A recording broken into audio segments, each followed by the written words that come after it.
Kecelakaan mobil minibus dengan minibus lainnya dan satu sepeda motor terjadi di Jalan Raya Sukoharjo, Klaten, Kecamatan Ceper, Jawa Tengah.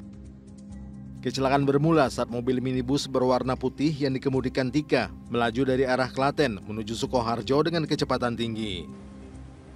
Sesampainya di lokasi kejadian, sopir diduga mengantuk hingga mobil hilang kendali dan menabrak mobil berwarna abu-abu serta sepeda motor yang sedang parkir di pinggir jalan. Mobil baru berhenti setelah terguling di tengah jalan.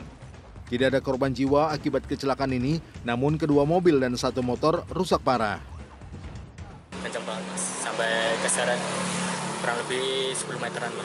Terbang atau gimana mas? Ya, yang mobil putih sampai terbang. Guling? Yang terguling. Yang mengendarai satu orang mas. Kalau korban nggak ada, cuma kendaraan aja yang rusak. Karena diduga pengemudi mengantuk, membentur taman atau pot rumah sehingga mobil karena kecepatan tinggi terpelanting naik menuju membentur mobil Brio yang sedang parkir di bahu jalan, terus mundur membentur vario. Kasus kecelakaan ini kemudian diselesaikan secara kekeluargaan oleh seluruh pemilik kendaraan. Dari Klaten, Jawa Tengah, Singgih Aji untuk CSI RTV. Jasad seorang gadis SMP ditemukan tergeletak di pemakaman umum di Palembang, Sumatera Selatan. Sementara seorang kurir narkoba ditangkap di tempat persembunyiannya di Karawang, Jawa Barat dengan barang bukti sabu siap edar. Sahabat, inilah catatan seputar investigasi bersama saya, Pramadika Samudra.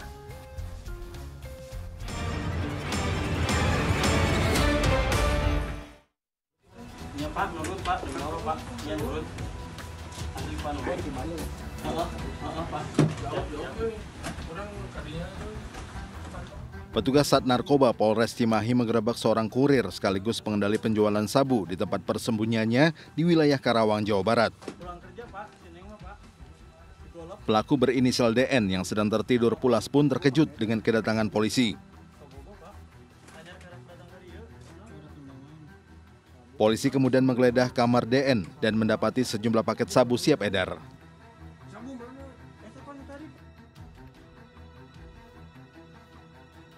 Dengan tertangkapnya DN mengenapkan jumlah pengedar narkoba yang ditangkap Sat Narkoba Polres Cimahi selama bulan Agustus. Dari 20 tersangka yang diamankan polisi ini, terkumpul barang bukti diantaranya 223 gram sabu, 69 gram ganja, 335 ganja sintetis, dan ribuan obat terlarang. Modusnya hampir sama ya, kebanyakan ada yang COD maupun yang sistem lempar ya, ranjau ya. Untuk daerah mereka beroperasi yaitu di wilayah Bandung, ya, Bandung Barat. Atas perbuatannya, ke-20 tersangka pengedar narkotika ini terancam hukuman minimal 5 tahun penjara. Dari Cimahi, Jawa Barat, Bayu Rohman untuk CSI RTV. Sahabat, salah satu restoran di Terminal 3 Bandara Soekarno-Hatta, Tangerang, Banten terbakar. Api berasal dari atap restoran yang diduga karena korsleting listrik.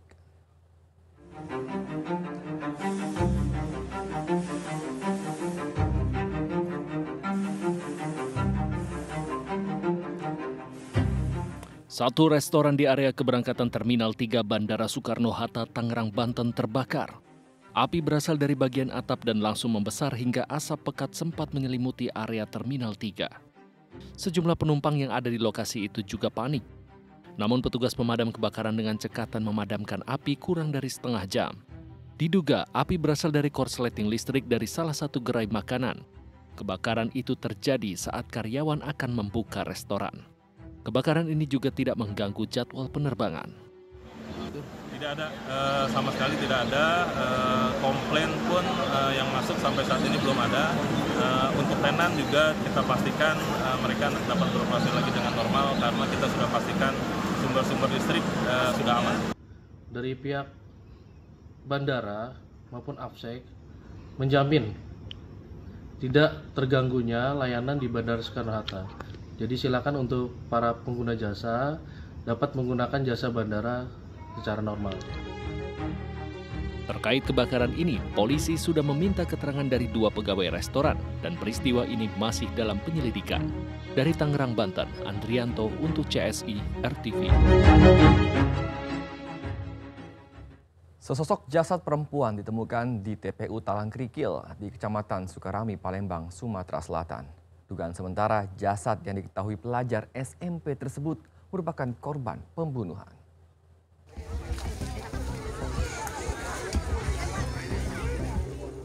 Warga Lorong Kedondong, Kelurahan Pipareja, Kecamatan Kemuning, dikejutkan dengan penemuan sesosok jasad perempuan di tempat pemakaman umum Talangkrikil, Jalan R. Sudarman, Kelurahan Sukajaya, Kecamatan Sukarami, Palembang, Sumatera Selatan. Jasad diketahui berinisial AA, seorang pelajar SMP, pertama kali ditemukan oleh warga sekitar dalam posisi tertelungkup mengenakan kaos sepak bola. Dugaan sementara remaja 13 tahun itu menjadi korban pembunuhan. Namun untuk memastikan penyebab kematian, jasad AA kemudian dibawa ke Rumah Sakit Bayangkara untuk diotopsi. Perempuan bang ya? Seperti apa bang pertemuannya bang? Indikasinya pembunuhan atau meninggal ini bang? Belum tahu, nanti kami selidiki. Yang berapa bang? Ini dibawa ke mana bang? Rumah Sakit Bayangkara. Di otopsi atau di visum? Nanti kami perkembangan kami rilis nanti ya. Korban sebelumnya sempat berpamitan kepada ibu tirinya untuk keluar rumah ingin bertemu dengan temannya. Sebelumnya pernah ngomong enggak? Malam 3 hari yang lewat tuh dia ngomong katanya main sama kawannya, tapi aku tidak tahu kawannya yang mana. Main ya? Iya, ada dia ngomong, Bu, aku kaget mau main sama kawan aku katanya. Hingga kini kasus ini masih dalam penyelidikan Polrestabes Palembang. Dari Palembang, Sumatera Selatan, Adi Asmara untuk CSI RTV. Bus pariwisata dirusak gerombolan remaja yang sedang melakukan balap liar di jalur Pantura, Probolinggo, Jawa Timur. Akibat penyerangan tersebut, kaca jendela dan spion bus pecah.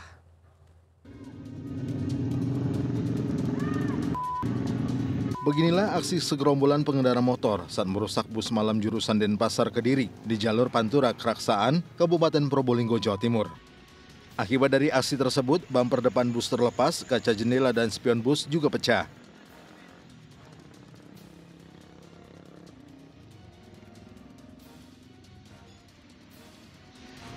Dari hasil pemeriksaan, bus dirusak setelah menghantam sepeda motor pembalap liar yang berhenti mendadak di depannya.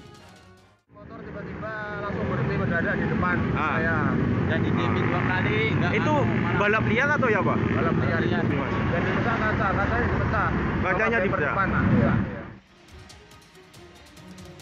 Sementara polisi mengamankan 1 unit sepeda motor yang diduga milik dari peserta balap liar. Akibatnya belum pasti kejadiannya masih dalam penyelidikan. Sementara kendaraan yang kita amankan 2 kendaraan. Dan kendaraan akan dibawa ke Polres langsung. Itu saja mas sementara info yang kita dapat. Tidak ada korban jiwa maupun luka dalam peristiwa ini. Namun arus lalu lintas Pantura dari arah Situbondo menuju kota Probolinggo sempat mengalami kemacetan. Dari Probolinggo, Jawa Timur, Happy Laila Tuansyah untuk CSI RTV. Diduga terlilit hutang, 2 oknum polisi bersama 1 rekannya nekat merampok mobil jasa pengisian uang ATM di wilayah Sumatera Barat. Sementara di Sukabumi, Jawa Barat, seorang pelajar tewas usai dibacok sesama pelajar saat hendak pulang sekolah. Informasi selengkapnya kami sajikan bersama deretan berita lainnya dalam Kilas Balik Sepekan.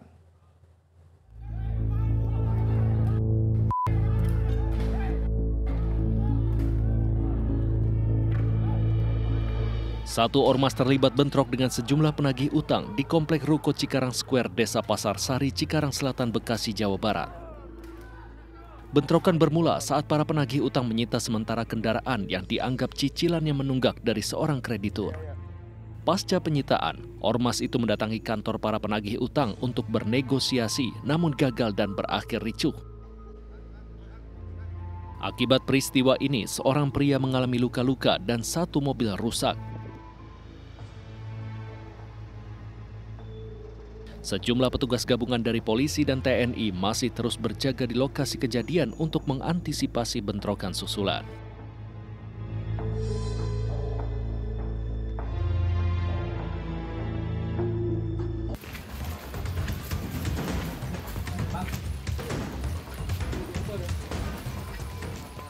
Tim gabungan Resmo Polda Sumbar, Satreskrim Polres Padang Pariaman, dan Polresta Padang menangkap 3 pelaku perampokan mobil jasa pengisian ATM di Kota Padang dan Kabupaten Padang Pariaman, Sumatera Barat.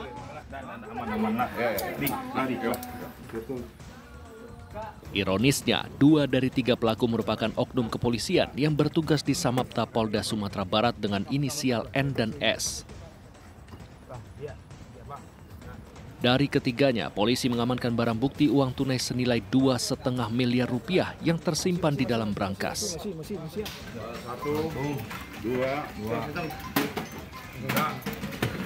Selain itu, petugas juga berhasil mengamankan mobil yang digunakan, pakaian, senjata tajam, serta plat nomor palsu. Dari hasil pemeriksaan sementara, ketiga pelaku nekat merampok lantaran terlilit hutang.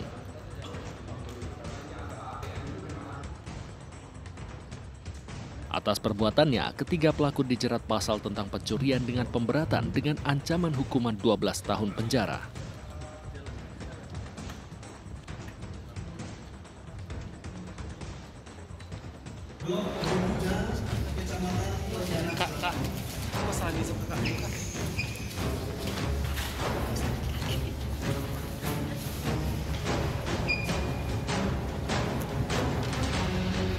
Kasus kematian AN, bocah berusia 6 tahun yang jenazahnya ditemukan terbungkus karung akhirnya terjawab. IF, yang tak lain merupakan ibu tiri korban, resmi ditetapkan sebagai tersangka. Terungkap jika IF seringkali menganiaya anak tirinya tersebut. Puncaknya pada 19 Agustus lalu, pelaku emosi melihat korban sepulang sekolah dengan kondisi seragam yang berantakan. Sebelum ditemukan tewas, AN sempat dikabarkan menghilang. Pelaku berdalih ada 2 orang yang mengaku sebagai utusan ibu kandung korban datang ke rumah untuk mengambil korban. Namun skenario itu terbongkar kala suaminya pulang ke rumah dan mendapati korban sudah meninggal dunia dan terbungkus oleh karung.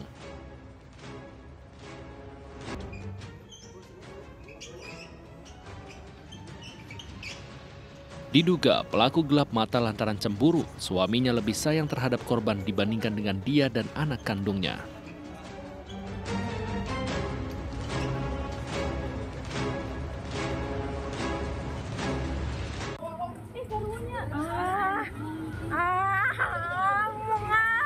Pelajar SMP berinisial GP ini langsung terkapar usai dibacok pelajar lain di wilayah Cicurug, Kabupaten Sukabumi, Jawa Barat. Teman-teman GP dan warga sekitar langsung berusaha menolong korban yang telah terluka parah. SMP mana Pak, Iba? Pelaku yang diduga sesama pelajar SMP telah diamankan Satreskrim Polres Sukabumi. Belum diketahui motif pelaku membacok korban, namun kejadian terjadi saat korban hendak pulang sekolah.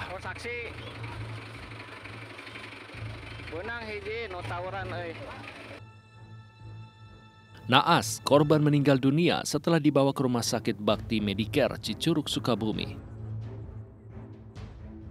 Kini jasad korban telah dibawa ke Rumah Sakit Kramat Jati, Jakarta Timur untuk dilakukan otopsi. Tim Liputan untuk CSI RTV.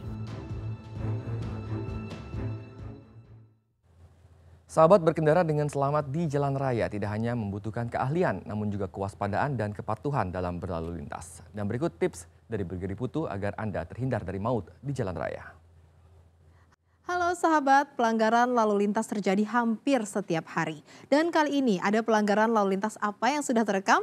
Mari sahabat kita lihat bersama-sama videonya. Ya sahabat, kita lihat ya, mungkin dua orang ini tahu ya bahwa di depan sedang ada petugas gitu, sehingga mereka takut karena terlihat jelas nih mereka berdua nih tidak menggunakan helm. Sampai ngumpet-ngumpet gitu loh sahabat, coba bisa kita bayangkan ya kalau traffic lightnya itu sampai 10 menit. Apa nggak pegel tuh mereka posisinya kayak gitu terus. Ya sahabat, makanya ya nih untuk kita semua nih, mas dan mbaknya, kalau tahu nggak pakai helm itu bukan hal yang dibenarkan, ya jangan dilakukan dong. Jangan cuma karena takut sama petugas kepolisian, tapi lebih takutlah sama bahaya yang akan datang kalau kamu tidak menggunakan kelengkapan saat berkendara. Sahabat, kamu harus tahu resiko yang bisa muncul saat kamu nggak pakai helm. Seperti cedera di kepala, karena helm kan dirancang untuk melindungi kepala dari benturan keras. Kalau nggak pakai helm, kepala akan lebih rentan untuk terkena cedera yang serius. Kemudian sahabat, statistik juga menunjukkan bahwa pengendara yang tidak pakai helm memiliki resiko kematian yang jauh lebih tinggi dalam kecelakaan dibandingkan mereka yang menggunakan helm. Sahabat, kewajiban menggunakan helm bagi pengendara sepeda motor diatur dalam Undang-Undang Lalu Lintas dan Angkutan Jalan, khususnya pada pasal 106 ayat 8 yang berbunyi, setiap orang yang mengemudikan sepeda motor dan penumpangnya wajib mengenakan helm yang memenuhi standar nasional Indonesia. Dan bagi pengendara yang melanggar seperti di video ini sahabat, dapat dikenakan sanksi yang diatur dalam pasal 291 ayat 1 dan 2. Di mana setiap orang yang mengemudikan sepeda motor di jalan tanpa mengenakan helm dan orang yang mengemudikan sepeda motor yang membiarkan penumpangnya tidak mengenakan helm dapat terkena sanksi pidana kurungan selama 1 bulan dan denda Rp250.000. Ya sahabat, ayo mulai dari sekarang pakai helm ya kalau mau kemana-mana. Jarak jauh, jarak dekat sama aja, sama-sama harus pakai helm. Karena kita tidak pernah tahu kapan bahaya akan datang. Mari tingkatkan kesadaran akan pentingnya keselamatan saat di jalan.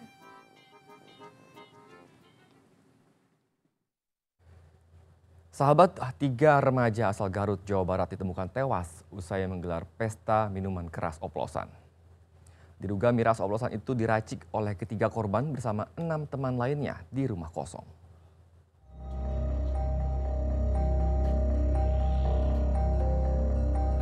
Warga kampung Pamegatan, Desa Pendai, Kecamatan Pendai, Garut, Jawa Barat dihebohkan dengan penemuan 3 jasad remaja di dalam rumah kosong.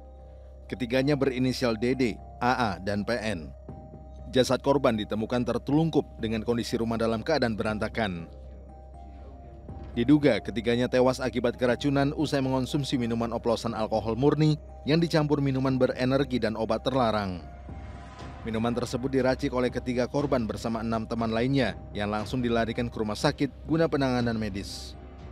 Masalah kronologinya saya kurang begitu tahu, cuman kasus ini sudah ditangani.